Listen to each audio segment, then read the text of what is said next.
La foire internationale de la Haute-Savoie-Mont-Blanc, vous la vivez avec nous en direct sur rochexpo.tv. On est en live ici depuis le Hall B, depuis hier et aujourd'hui, 2 mai, c'est la journée de l'habitat. On va parler de Biotech Habitat. Vous allez nous expliquer, messieurs, qu'est-ce que Biotech Habitat. On accueille donc sur ce plateau Massimo Paglialonga et Laurent Goguillot. Vous êtes tous deux responsables commerciaux chez Biotech Habitat. Bonjour.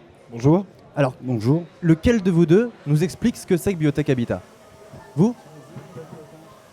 Alors, la société Biotech Habitat, en fait, on est une société qui s'intéresse à toutes les économies qu'on peut faire autour de l'habitat, c'est-à-dire autant sur le chauffage, eau chaude sanitaire, production d'électricité. On va regarder par rapport à une maison ce qui est possible de faire sous réserve de visite technique. C'est que vous êtes une sorte de cabinet d'audit de l'énergie? Non, on est une société de vente et de pose de systèmes énergie renouvelable. Mais alors comment ça se passe concrètement quand on vous appelle, quand on vous fait venir? C'est-à-dire que d'abord vous faites un diagnostic et ensuite vous proposez des solutions? Voilà, nous on fait un diagnostic, après justement on propose des solutions sous réserve de visite technique bien entendu, parce qu'après on a une obligation soit de chauffage, soit de production, soit de... Et vous êtes une société située à quel endroit? On est situé à la Verpillière, le siège France, en Isère, frontière de Lyon, à Saint-Quentin-Fallavier à côté. D'accord. Et votre présence sur la foire, c'est depuis combien de temps? Notre présence sur la foire, ça date depuis 2-3 ans. Parlez bien dans votre micro. Ouais. Depuis 2-3 ans, parce qu'on a pas mal de clients qui sont 73-74. Après, tout ce qui est autour de Clermont, on reste dans une circonférence autour de la société de 250 km à peu près. Ouais. Est-ce que vous pouvez nous donner des exemples concrets de ce qu'on peut faire pour améliorer son habitat? On peut arrêter tout ce qui est fuel, gaz et passer sur des pompes à chaleur. Aujourd'hui, on peut complètement annuler une chaudière fuel ou gaz, parce qu'on a des pompes à chaleur qui arrivent à complètement les substituer. Produire l'électricité, soit par photovoltaïque ou éolien, à la revente à EDF ou bien en autoconsommation. Ça, c'est possible. Peu de gens connaissent ce système. Enfin, c'est vrai qu'on a une multitude de systèmes par rapport à ça. Là, on voit votre stand actuellement en direct. Est-ce que vous pouvez nous expliquer qu'est-ce qu'on voit sur votre stand? Qu'est-ce que vous apprenez aux gens qui viennent le visiter? Là, on voit notamment tout ce qui est photovoltaïque à la revente de courant par rapport à ERDF. Et qu'est-ce qui est le plus avantageux? C'est de se faire racheter l'énergie par EDF et après reprendre... Ouais, souvent, c'est plutôt le cas. C'est-à-dire que nous, on a un système qui peut être autonome au bout de 20 ans. Mais c'est bien aussi de faire acheter par ERDF. Parlez bien dans votre micro. Et au bout de 20 ans, justement, de faire de l'autoconsommation. Massimo, qu'est-ce qui se vend le plus? Qu'est-ce que les gens recherchent avant tout? Aujourd'hui, les gens recherchent des économies, surtout faire des économies sur le chauffage, aussi bien que sur le photovoltaïque. Ce qui nous permet, ça permet aux gens de pouvoir faire des installations sans sortir d'argent. C'est-à-dire que c'est autofinançable. C'est autofinançable, mais sur combien de temps? Sous une dizaine d'années. D'accord. Que ça soit du chauffage ou du photovoltaïque, on est en autofinancement pour du chauffage sur 7 ans, sur du photovoltaïque sur 10 ans. Quels sont les dispositifs qui aident les crédits d'impôt, etc.? Les crédits d'impôt sur le photovoltaïque ont bien baissé. On est à peu près à 11% sur le photovoltaïque. Si on prend un bouquet de chauffage, on est sur de la pompe à chaleur à 23%. Et sur le ballon d'eau chaude, on est à 40% de crédit d'impôt. Donc intéressant, ou ça pourrait encore être beaucoup mieux par rapport à d'autres pays par exemple? Disons que ce qui est le plus intéressant, c'est de faire un prêt à taux zéro.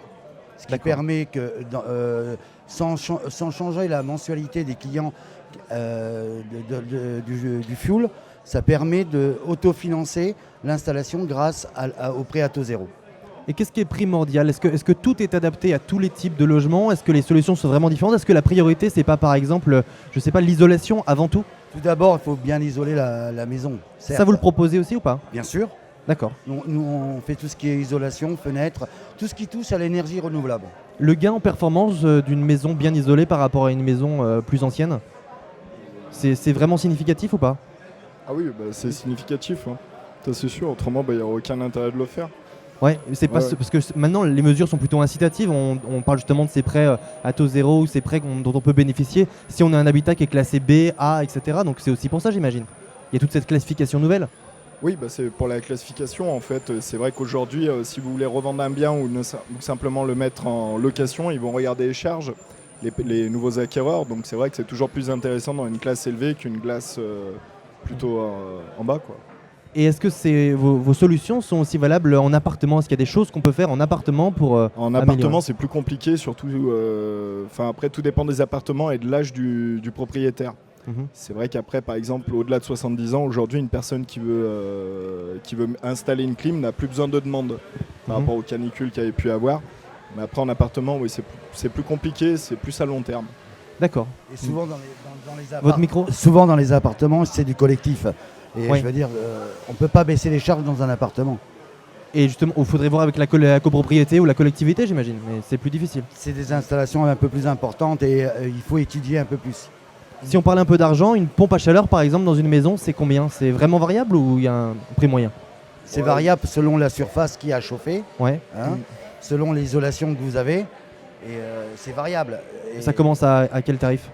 ça va de 15 000 à 25 000 euros. D'accord.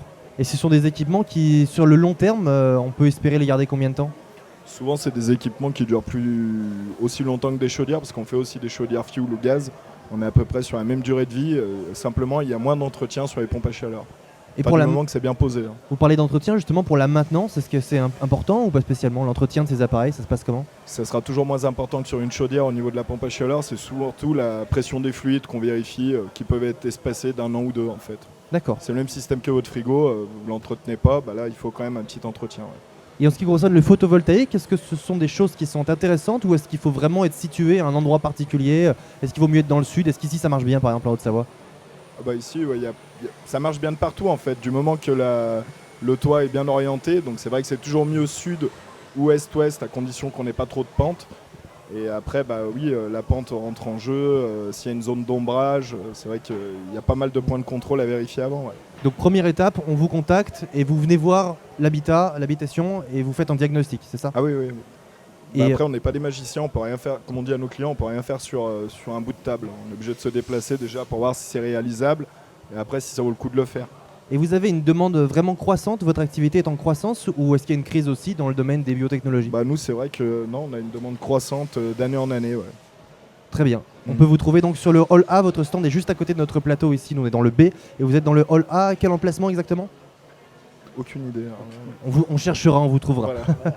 L'entreprise s'appelle donc Biotech Habitat. Merci à tous les deux d'être passés sur notre plateau Merci. pour nous présenter ces différentes technologies. Merci et très bonne foire. On se retrouve dans un instant, on est en direct de la Foire internationale de la Haute-Savoie Mont-Blanc depuis notre stand sur le hall B. A tout de suite.